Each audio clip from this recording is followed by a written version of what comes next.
what's up mga kalikot? Isang mapagpalang araw muli sa inyong lahat. Another day, another vlog na naman.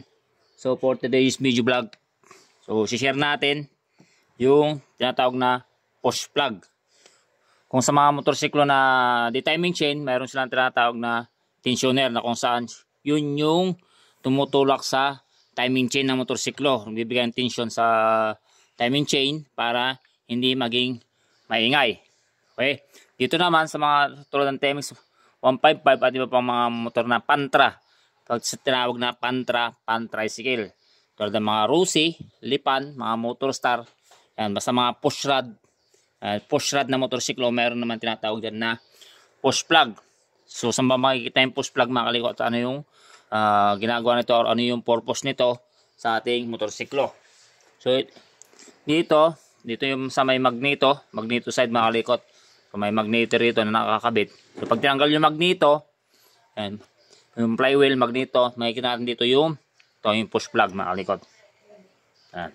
So ang push plug, siya yung tumutulak sa crankshaft bearing para hindi maging maalog yung crankshaft bearing natin. So tanggalin muna natin tong push plug mga kalikot. So nakakabit pa yung push plug. Kung alog natin yung crankshaft, so wala siyang alog or wala siyang lagutok. So tanggalin muna natin yung push plug. So ito, isa rin ito sa mga dahilan mga kalikot bakit naging maingay yung makina ng ating motorsiklo. Minsan malambot na yung spring kasi may spring ito mga kalikot. Malambot na spring o kaya may uka na yung pinaka-metal, malaki na yung uka ng pinaka-metal na tumutulak sa crankshaft bearing. Tanggalin mo natin.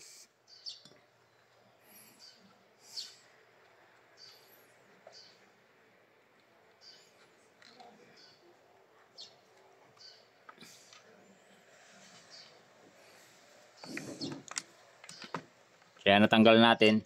So, ito yung tsura ng tinatawag na push plug. So pwede rin ibang term to is tensioner. So ito yon. Nakita mo yan. Ito yung tinutulak ng spring mga kalikot. So pagka malaki na yung uka niyan, ito, labo ng camera, ayos lang natin. Kaya meron na siyang tama konti. So pag malaki na yung uka niyan, so isang dahilan na rin yan para maging maingay yung makina natin.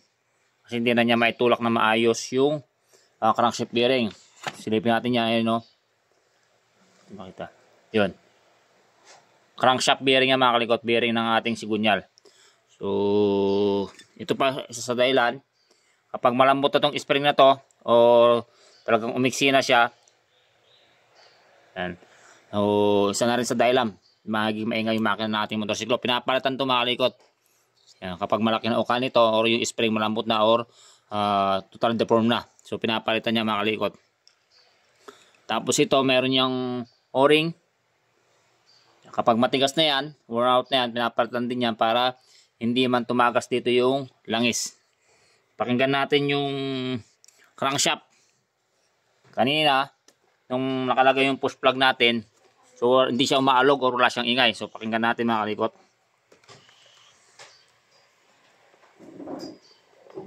Naririnig nyo ba? Yan. Mayroon siyang alog. Dahil walang tumutulak sa crankshaft bearing. Yan. So, yun lang mga kalikot. Share lang natin yung patungkol dito sa push plug. Minsan hindi napapansin to or minsan hindi pinapansin kung ano-ano na yung mga napalitan na pyesa ng ating motorsiklo. Hindi pa rin natatanggal yung ingay. Maingay pa rin, malagutok pa rin. Kaya nakakaligtaan na i-check or double check, i-check or palitan yung push plug. Nakakaligtaan minsan sira na pala na dapat na palang palitan. So yun lang mga kalikot. Nandito lang yung ating video natin para sa araw na to. Sana nakatulong. Yan yung video na i-share natin. So yun lang muli-muli.